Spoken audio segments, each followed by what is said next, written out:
Para las 5. Arias Maturana, licenciada. Ya. Arias. Sí, está con mi nombre, está primero Pedro. En la lista estoy con mi nombre primero. ¿Cuál es su nombre? Pedro Leonardo. Ay, ¿por qué le pusieron así? ¿Se equivocaron?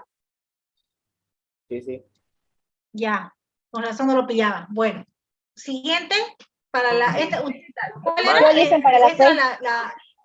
Yo la dicen. Mojica Yo listen y para las 6. Coronado. Vamos a ver, un segundingo, porfa.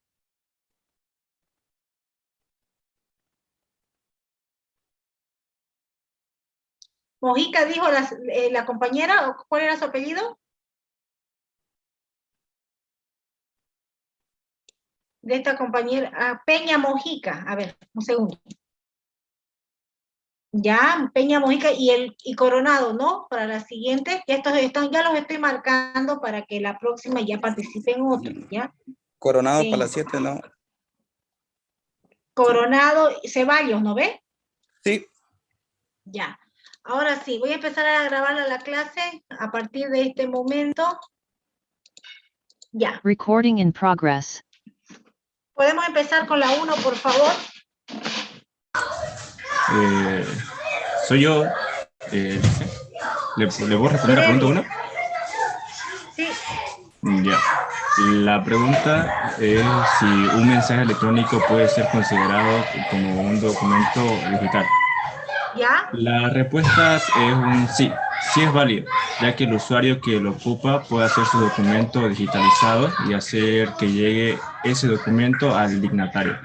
Un dignatario... La presentación, vamos a hacer esta modalidad esta vez, bueno, para ir respondiendo a esta pregunta que decía, segundo.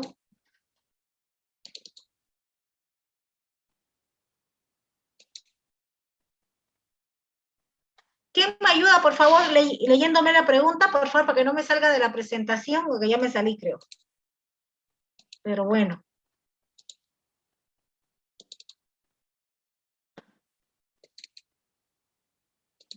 ¿Qué decía la pregunta 1, alguien que me la vuelva a leer, por favor? Solo la pregunta. De acuerdo a lo establecido en la Ley 164/2011, ¿un mensaje electrónico puede ser considerado documento digital? Ya. Bien, un segundo, ¿ya? Vamos a ir desglosando estas preguntas, eso es lo que vamos a hacer en esta clase, que viene a ser prácticamente lo que vamos a ver de la ley. Déjenme un minutingo, por favor, paciencia, que a veces me chipo con tanto documento que tengo abierto, pero un segundo.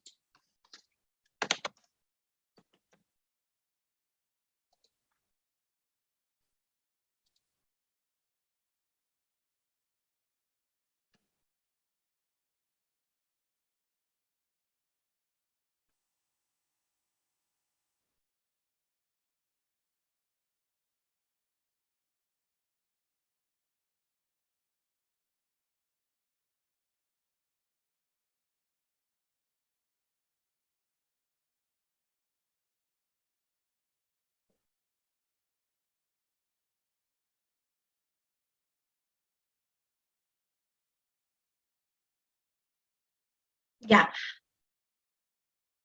Ahora sí, comparto otra vez pantalla.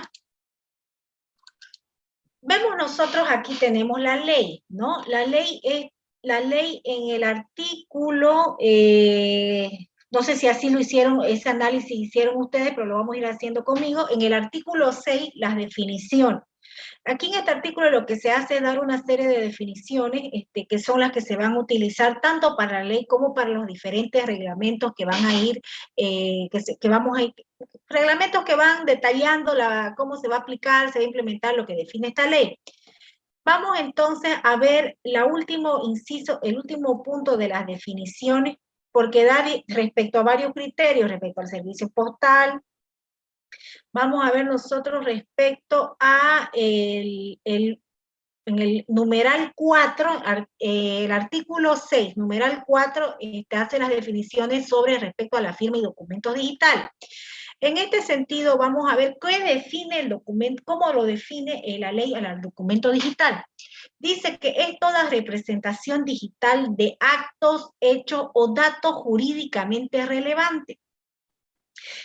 Y esta es la parte clave para poder definir si un mensaje electrónico puede ser considerado un documento digital, con independencia del soporte utilizado para su fijación, almacenamiento o archivo. Entonces nos está diciendo con esta definición de que sí, un mensaje electrónico contenido en cualquier soporte, que puede ser a través, digamos, en un correo, en un mensaje WhatsApp, cualquier tipo de soporte electrónico va a tener la validez, va a ser considerado un documento digital. Y también quiero mostrarles, bueno, voy a ver mi presentación y luego les voy a mostrar otro aspecto, ¿ya?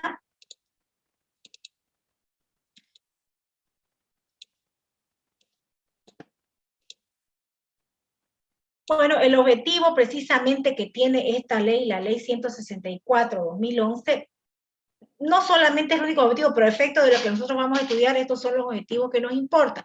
Otorgar validez jurídica a los documentos electrónicos y aportar también validez jurídica a la firma digital.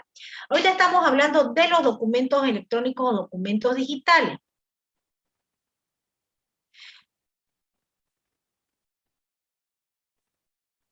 No nos fijemos todavía en la firma, vamos a los documentos. Existen dos tipos de documentos, ya de manera general, de acuerdo a la forma de los documentos.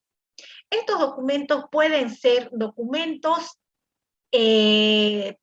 privados y documentos públicos. ¿Cuál es el documento privado? Como ahí dice, es el documento que se genera entre partes, entre particulares. No interviene ninguna autoridad pública. Por ejemplo, vamos a suponer de que yo voy a hacer un contrato de compraventa, ¿ya? En el cual vamos a... compraventa de equipos, ¿ya? De equipos informáticos. En este contrato interviene el que compra y el que vende. Son los que van a firmar abajo, ¿no? El comprador y el vendedor. Ese es un contrato privado. ¿Es válido? Perfectamente válido. ¿Por qué? Porque es la constancia para ambas partes de que ambos se han comprometido a desarrollar este documento. Y sobre todo se están obligando. Esto nos va a ayudar también luego para entender lo que es la firma digital.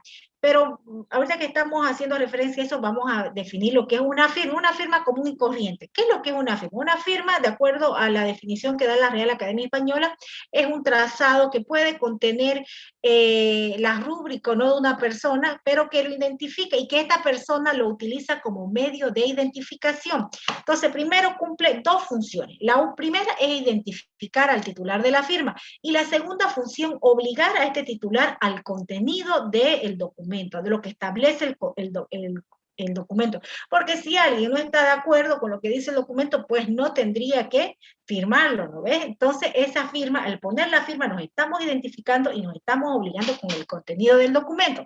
Abro un paréntesis para decir de que una firma digital tendría que cumplir con las mismas funciones que cumple una firma manuscrita.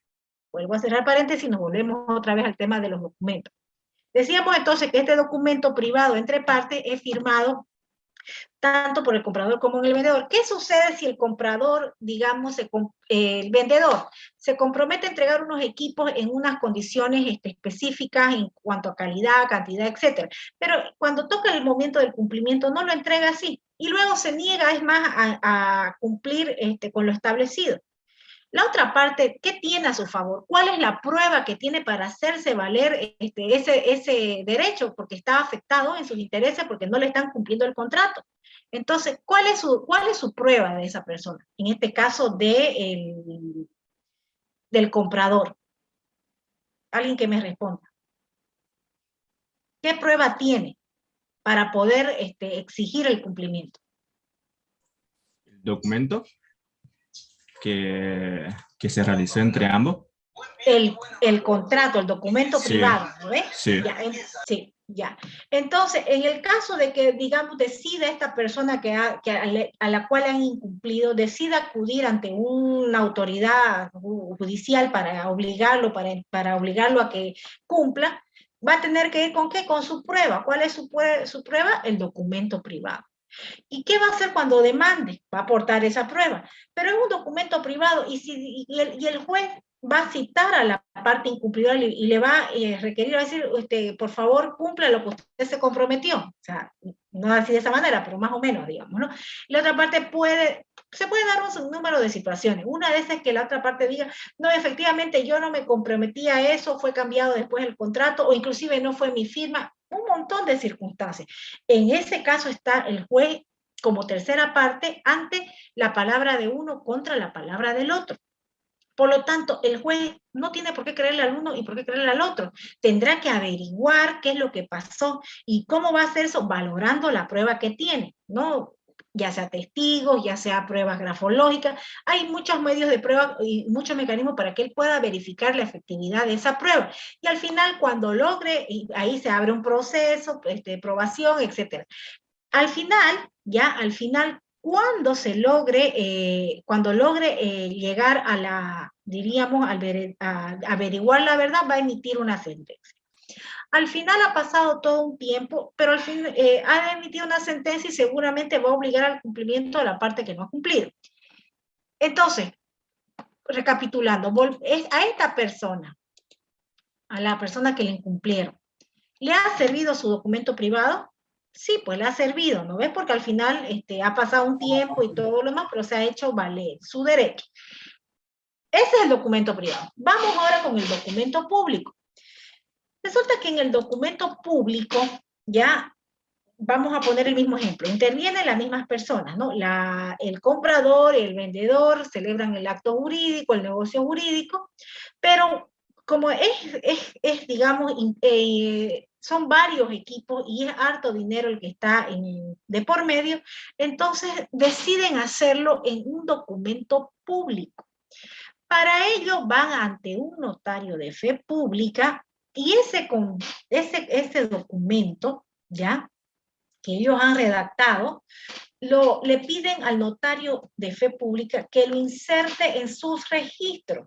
Entonces, el notario lo que va a hacer es revisar todo lo que dice el documento, que esté todo de acuerdo a ley, y si está todo de acuerdo a ley, lo va a registrar en su registro y va a emitir un testimonio público, que es un documento público, donde va a decir, ante mí se presentó fulano de tal en calidad a celebrar un contrato de compraventa, fulano de tal en calidad de comprador, sultano de tal en calidad de vendedor, se obligan a las siguientes cláusulas y establece, ¿no? Entonces, ahí además de la participación del comprador y del vendedor, está la participación de una tercera parte, que es la autoridad de fe pública, que está dando fe pública de que eso efectivamente ha pasado y que las dos partes se están obligando. Vuelve a pasar el incumplimiento, una de las partes incumple y la parte que la han incumplido va a acudir ante el juez. Y acude al juez con su prueba, en este caso un documento público. Cuando presente el documento público, el juez no tendrá que hacer como lo que hizo en el documento privado, citar a la parte, inquirir el cumplimiento. Directamente a la presentación del documento público va a dictar sentencia, obligando a cumplir. ¿Ya? ¿Por qué? Porque no necesita comprobar nada, porque ese documento público por sí solo tiene la fuerza suficiente para darle al juez el elemento probatorio y él puede, en base a ese elemento probatorio, dictar su sentencia. Entonces va a dictar sentencia diciendo, fulano de tal tiene que cumplir porque si no se procederá a tales medidas, etcétera, etcétera. Entonces vemos la diferencia entre los dos. ¿Los dos sirven? Sí. ¿Cuál tiene mayor fuerza? El documento público. No es que el documento privado no tenga fuerza, sino que va a pasar por un periodo de prueba, de verificación, hay que verificar ese documento. Lo mismo, en cambio, el documento público no necesita ese periodo de prueba, de verificación, porque ya por sí solo tiene esa fuerza suficiente. Entonces, si estamos nosotros volviendo al entorno virtual, al entorno digital, partimos de la idea de que el documento digital es un documento, un mensaje electrónico, perdón, es un documento digital. Y este documento digital entra ¿a qué categoría? ¿A documento público o a documento privado? Entra en la categoría de documento público, perdón, de documento privado, ¿ya? Por lo tanto, la ley 164 está diciendo, los mensajes electrónicos de datos tienen validez jurídica y por lo tanto, ninguna autoridad de ningún tipo podrá rechazar este documento porque venga en un formato diferente al papel. O sea, sí tienen validez. Yo puedo proporcionar una prueba en un documento digital y tendrá validez. Ahora, no quiere decir que a la sola presentación de ese documento digital el juez vaya a darlo por cierto. Va a ser lo mismo que hace con un documento privado, someterlo a verificación. Obviamente que en este caso, para verificar la validez de un documento digital, pues tendrá que recurrir a expertos, a peritos informáticos que le establezcan que efectivamente ese documento es válido. Lo mismo que hace con un documento privado. Al final podrá valorar esa prueba y verá si es una prueba válida o no. Pero lo que la autoridad, en este caso el juez, no puede hacer es rechazar la prueba automáticamente porque venga en un soporte diferente al papel. Entonces, vamos a decir que, me estoy adelantando un poquito, pero ya ahorita les voy a ver para qué, que la firma digital y el documento digital con la ley 164/2011 gozan de plena validez jurídica y probatoria. Y esto es lo que quería llegar yo para terminar esto del documento. Todo el proceso civil, todo este procedimiento civil de demandas, de pruebas, se encuentra regulado en el Código de Procedimiento Civil. Así se llamaba el antiguo Código de Procedimiento Civil.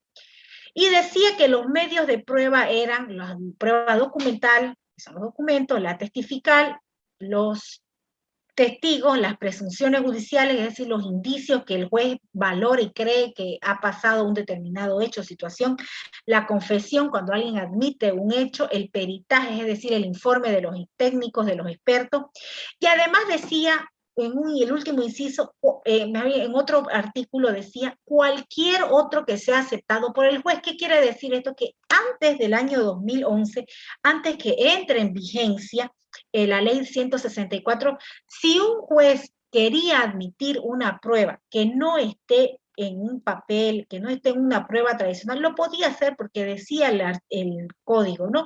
Cualquier otro que sea aceptado por el juez. Por supuesto, el juez tendría que fundamentar por qué estaba aceptando esa prueba en un formato diferente. De hecho, así pasó mucho tiempo atrás en un contexto diferente cuando se admitió y existe una sentencia constitucional, perdón, una sentencia del Tribunal Supremo más bien, en el cual se admite en aquel momento una prueba en un documento de fax, ¿no? En ese momento el fax era un medio por válido hasta que existe esta jurisprudencia en el cual se acepta el documento enviado por este mecanismo del fax como válido, ¿no? Pero como les digo, aquí bajo el antiguo Código de Procedimiento Civil el juez podía aceptarlo, pero no estaba obligado. En cambio, la ley 164 da un nuevo panorama, una nueva base para lo que fue la reforma de este código que ya fue reformado. El Código de Procedimiento Civil ha sido reformado y en el año 2014 entra en vigencia este nuevo código, que es el Código Procesal. En este código ya con la base que le daba y el respaldo que tiene la ley 164, se modifican los medios de prueba. Y vemos nosotros cómo está redactado para que no nos quede duda de la validez de los documentos digitales.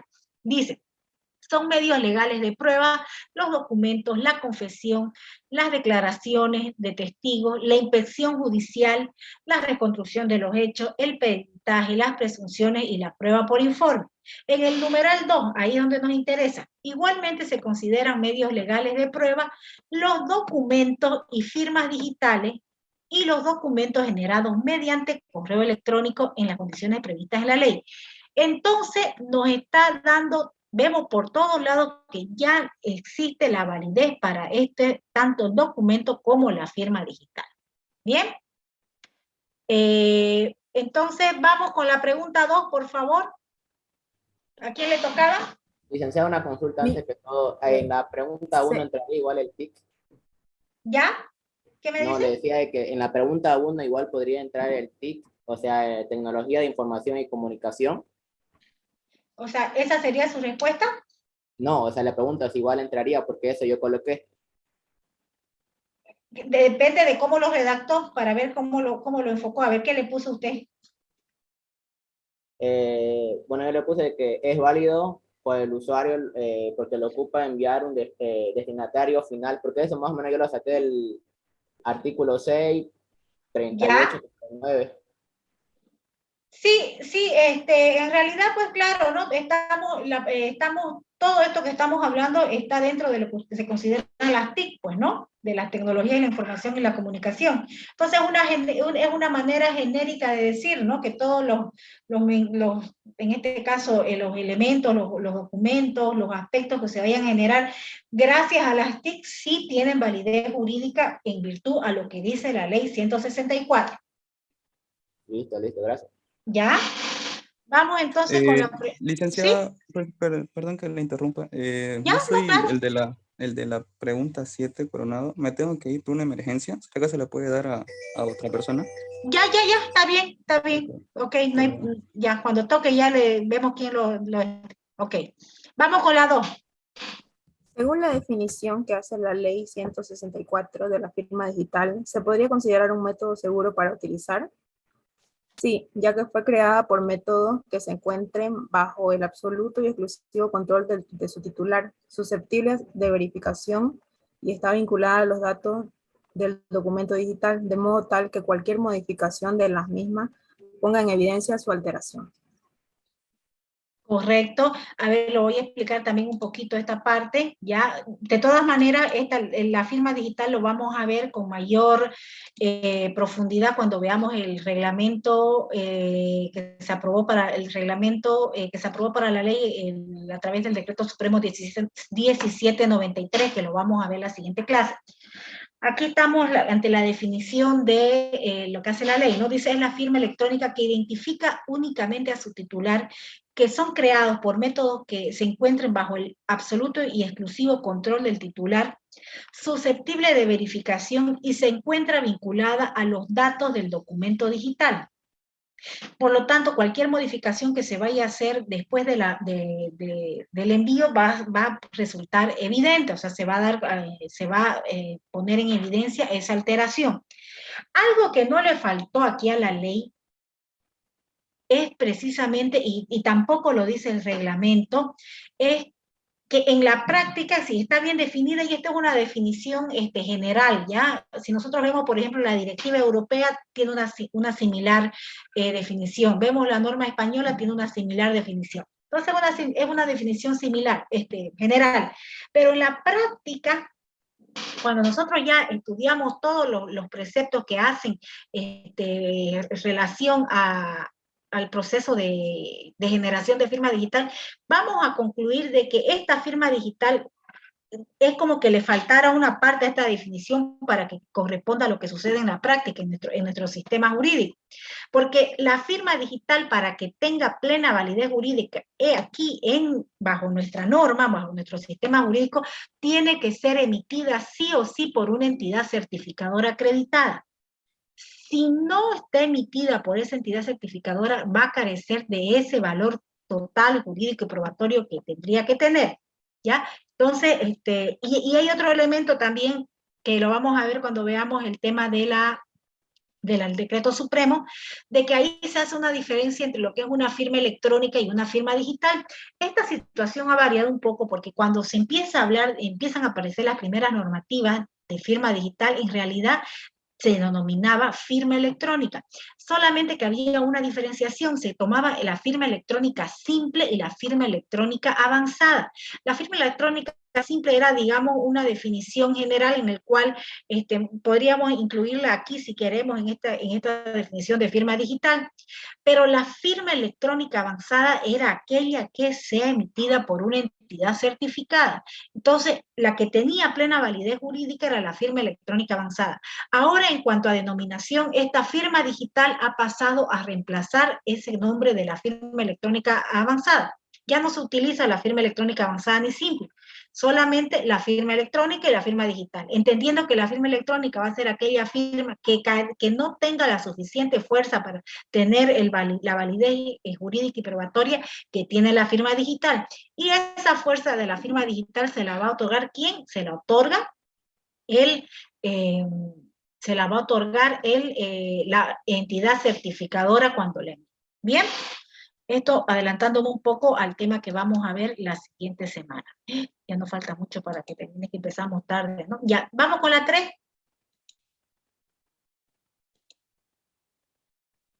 La pregunta 3 dice, ¿qué política de Estado central considera de mayor importancia o más necesaria? La respuesta es la acción de protección a la privacidad y la protección de datos. Ya, bueno, ahí habían varias políticas, ¿no? Y cada uno podía adoptar o tomar la que le parecería más importante, ¿no? La que corresponde más. Esta es una pregunta abierta, ¿no? O sea que no vamos a entrar a comentarla porque ahí cada estudiante tiene su propio criterio y todos válidos. Bueno, vamos con la siguiente, con la 4. Me toca a mí, ingeniera. ¿Ya? La pregunta 4 dice, ¿cuáles son las exclusiones a las que se refiere la ley 164/2011? Las exclusiones a las que se refiere esta ley son los actos propios de derecho a la familia, los actos en los que la ley requiera concurrencia personal, física de alguna de las partes, y la última es los actos o negocios jurídicos señalados en la ley que para su validez o producción de determinación de efectos requieran de documento físico o por acuerdo expreso de partes. Bien. Efectivamente, como decía nuestro compañero Montaño, aquí tenemos nosotros las excepciones que la ley no las está dando. Quiere decir qué actos no se van a poder realizar por estos mecanismos, es decir, por las redes de comunicación, etcétera, ¿no? Los primeros son aquellos que tienen que, bueno, de acuerdo a lo que dice la ley, aquí no está en el mismo orden, ¿no? Aquellos actos del derecho de familia. Aquellos actos del derecho de familia, ¿cuáles son? Los está excluyendo: matrimonio, divorcio. O sea, no nos podemos casar por las redes, a través de las redes de comunicación, digamos, ¿no? Online, o divorciar, ningún acto que esté establecido en el derecho a familia. Por lo general son esos, ¿no? Divorcio, matrimonio, separación, ¿no? Otra cosa es que alguien se case por poder, porque eso sí se puede, eso se ha podido siempre, pero estoy hablando de que todo se lo haga online, eso no se va a poder, porque la ley lo está excluyendo. Luego, aquellos donde tenga directa la vida de las personas o que sea necesaria, dice, la presencia física de las personas, como por ejemplo el derecho de sucesiones, el testamento. Cuando alguien va a otorgar un testamento, no lo puede hacer por delegación o no lo puede hacer a través de otra persona, y tampoco lo podrá hacer a través de un correo electrónico, un documento digital. Tiene que ser en presencia porque son actos personalísimos. Por lo tanto, sí o sí la persona tiene que estar presente ante la autoridad que va a recoger ese documento. Si no, no tiene validez y la ley lo está estableciendo de esa manera. Actos que tengan que ver también con la vida de las personas, como por ejemplo en este caso también que decíamos el derecho de sucesiones, y aquellas que van a cumplir con que deben cumplir con las formalidades establecidas por la ley. Cuando daba yo el ejemplo de los documentos digitales, o más bien del contrato de compraventa de estos equipos, yo decía que la persona puede optar por hacerlo de manera privada o también por manera pública. Pues existen ciertos actos que solamente se pueden hacer de forma a través de documento público, es decir, ante notario de fe pública, como por ejemplo la compraventa de un bien inmueble. Si alguien va a comprar un bien inmueble, tiene que hacerlo sí o sí a través de un documento público, porque si no, no va a poder perfeccionar su derecho propietario, porque no lo va a poder inscribir en derechos reales si no está en un documento público. En este sentido, sí o sí tiene que ser hecho a través de este documento. En este momento no existen los notarios de fe pública electrónicos, o sea, los notarios de fe pública no pueden emitir documentos digitales.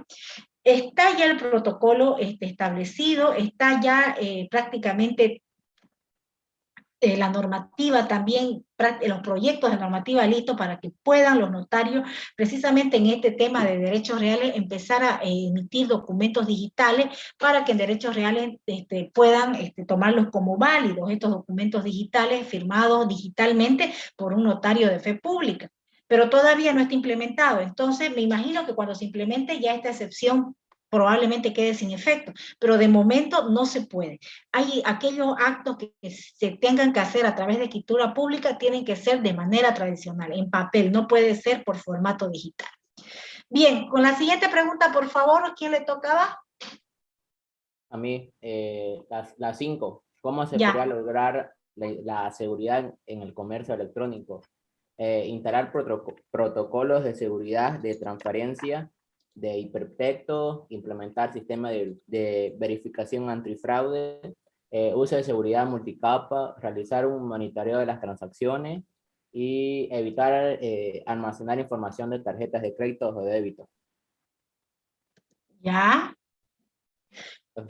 Correcto, aquí compañero nos ha dado una serie de medidas, ¿no?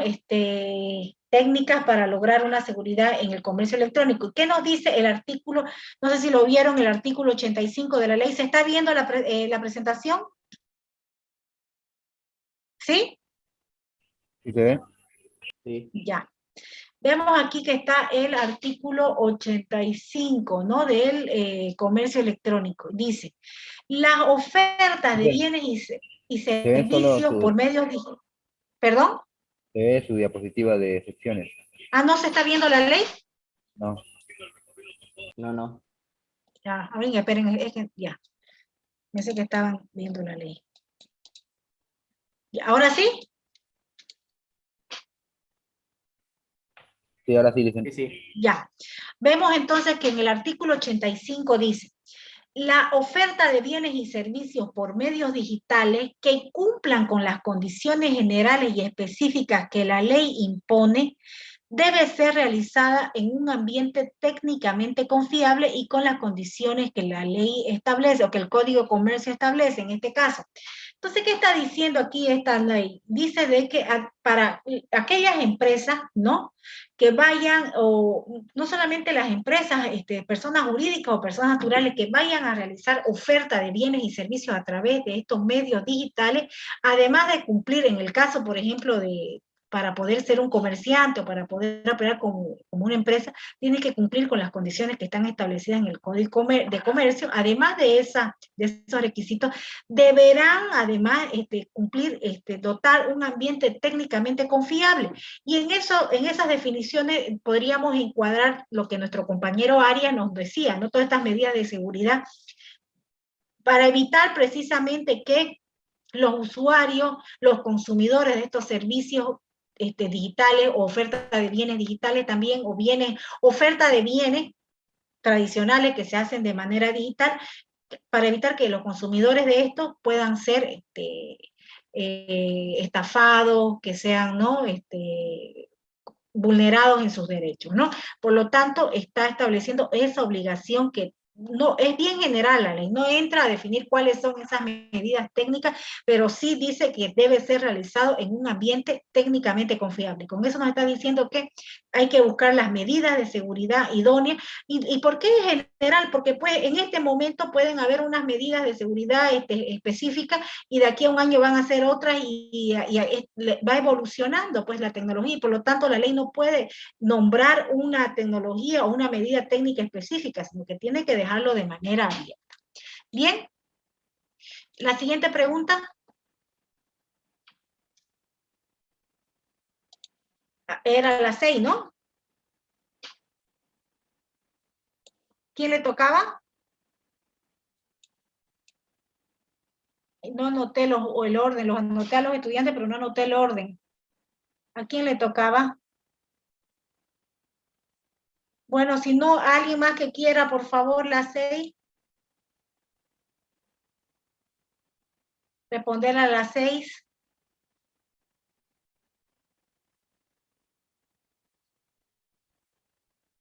No sé quién es el que le tocaba. ¿No hay voluntario para las 6? Yo, licenciado. ¿Ya? Sebastián Vaca.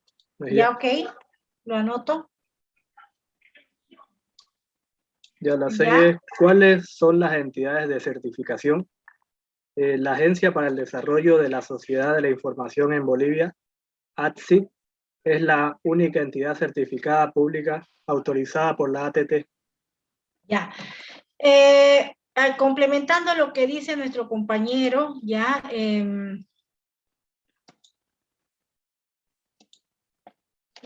complementando lo que dice nuestro compañero, la ley 164 cuando define a las entidades de certificación, ¿ya?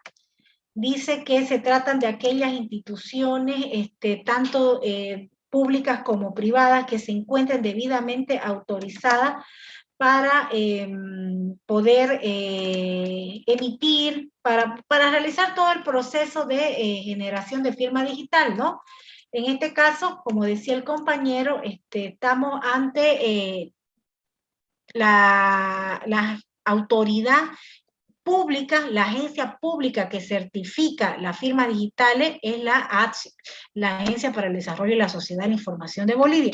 Esa es la pública, porque ya hay otra privada, ¿no? Es una franquicia que ha sido adquirida acá por Fundempresa, que es DigiCert, ¿ya? Esta es una también certificadora que la ATT la ha autorizado, o sea, que cuenta con el aval de la ATT, pero es privada. La pública es la ATSI, ¿ya? Eso sí lo vamos a ver posteriormente en la próxima clase. Y la última pregunta, que era del compañero que no está, que ya pidió permiso, que salió, ¿quién le toca? ¿Yo puedo tomarlo, licenciada? Ya, Lima, ¿no? Sí, José Ya. Lima. La pregunta dice, Ya. ¿cuál es la diferencia entre un correo electrónico laboral y un correo electrónico personal? Ya. En un correo electrónico personal se equipara una correspondencia postal, por decir, solo te pertenece a ti y a tu persona. Nadie más puede ingresar a ella, estando al alcance de la inmovilidad establecida por el Estado, por la Constitución Política del Estado. Ahora, en un correo electrónico laboral es cuando la empresa te provee de ella, o la entidad que te da el trabajo, te da ese correo electrónico y es solo para el trabajo laboral y no puede meterse ningún dato personal o ninguna cosas personales. Ya. Está muy bien, solamente que acotando un poco, vamos a hacer referencia a una novedad que impuso la ley 164 en relación a estos dos tipos de correo. La definición está muy bien. Ahora, la diferencia entre estos la principal diferencia está en la titularidad. La titularidad del correo electrónico personal, pues, es de la persona, ¿no? Y por lo tanto, si alguien ingresa a ese correo personal sin la debida autorización, sin el debido permiso, violentando claves, etcétera, pues se considera una violación a la privacidad, que es un delito, ¿no? Entonces es inviolable, está garantizado por las normas penales y por la misma Constitución Política del Estado. El correo electrónico laboral también es inviolable, ¿no? No es que todo el mundo puede entrar, pero la titularidad la tiene la empresa. Por lo tanto, la empresa, por más que le otorgue un usuario y la persona tenga una clave, si quiere entrar sin que esté el trabajador presente o sin que le haya dado autorización a ese correo laboral, podría hacerlo, porque no se considera al titular al trabajador, sino a la empresa. No quiere decir que cualquiera pueda ingresar, no, la empresa puede ingresar porque es la titular, de acuerdo a lo que dice la ley. ¿Bien? Con eso creo que terminamos, estudiantes, esta partecita. No sé si tienen alguna pregunta. Todo claro, licenciada. Ya, entonces, por favor, atentos a la lista.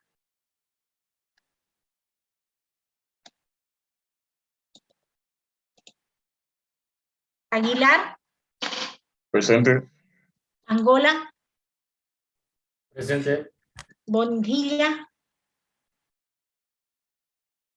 Camino. Chacón. Ya, Chacón. Carlos Vargas. O Claro Vargas. Presente. Coronado Ceballos. Este fue el compañero que se salió, ¿no? Guajara Mullizaca.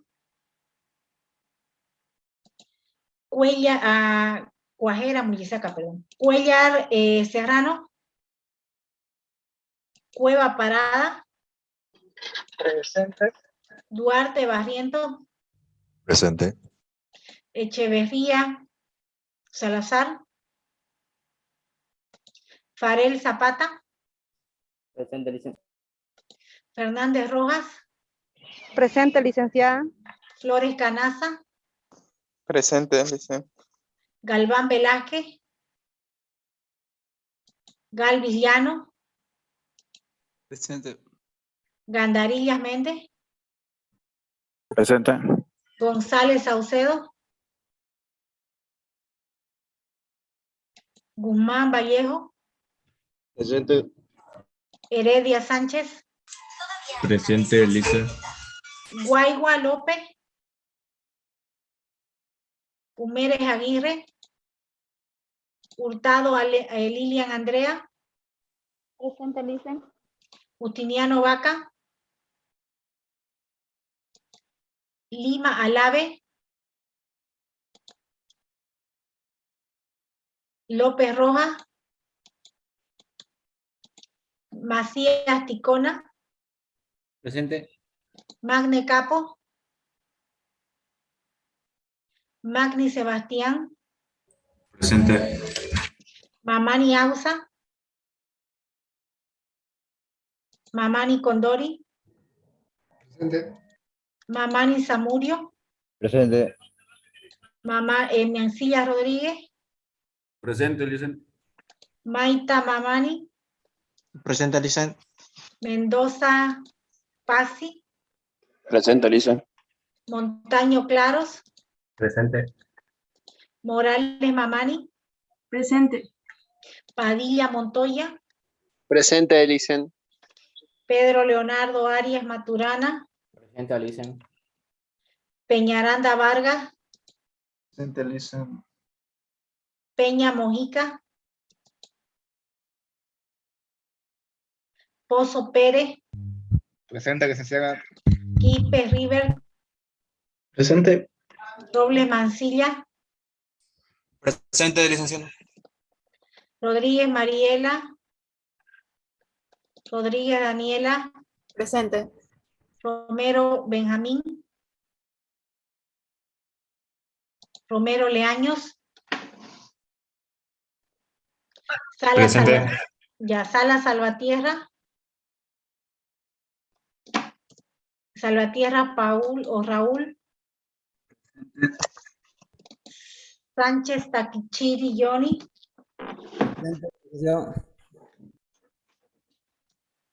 Solano Paniagua. Taseo Adelia. Presente.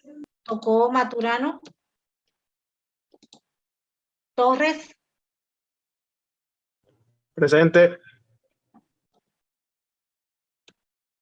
Vaca Mejía. Presente. Valencia Paredes. Presente. Vargas Muyuro. Presente. Deizaga Valverde, perdón. Presente, Licen. Velarde Vargas. Vélez Plana. Presente. Samo Adunay. Ya. Entonces, ya jóvenes, nos vemos el día viernes. Licenciada, mi señal no daba bien, no la puedo escuchar. Mi nombre es José Lima. Ya. Se escuchaba entrecortado y luego se escuchó todo corrido. Ya, está bien. Ya le puse. ¿Quién más? Yo igual le escribí en el chat, pero no se escuchó, no lo vio por ahí. Claro, no es que no estoy viendo el chat, no lo veo. Tienen que avisarme nomás, porque no lo voy a ver. Ya, ¿quién más? ¿De mí se escuchó, Licen? ¿Cuál es usted? Beizaga.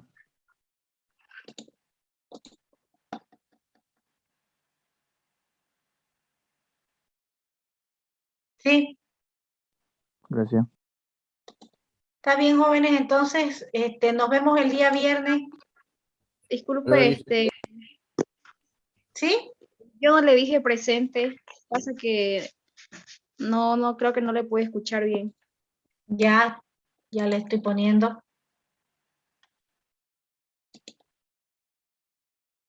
Bien, nos vemos entonces el viernes, jóvenes, hasta luego.